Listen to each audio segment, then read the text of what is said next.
I've got to ask you because Tay mentioned Nvidia. So obviously we're awaiting their numbers coming through, and the expectation is, that $11 billion that everyone was so obsessed with, and it drove a lot of the price actions to the upside. And I see in your notes you're suggesting that anything less than that will be a fail. But what's the potential or probability that you would assign to the fact that they might actually beat that, considering how much front loading people have been doing trying to scramble and get their chips? Or is that impossible because they just don't have enough in order to push the revenue even higher? Yeah, I had a theory on that, Will. When those numbers came out, I actually said I think they're expecting to beat that number somewhat significantly. I don't think there was a lot of value in a guide that was that extraordinary if they weren't 100% confident that they were going to hit that guide.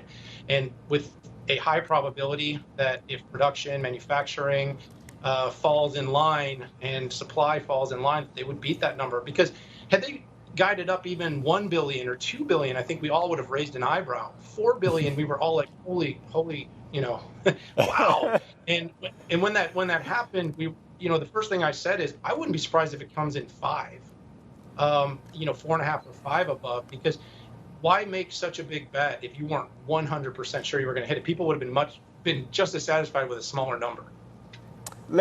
Just because we're running out of time, let's swing to the other end of the scale in terms of sentiment. Intel later on this week, what are you expecting out of them? Do you think we're going to get disappointed yet again, or is this, the quarter we could see some improvement?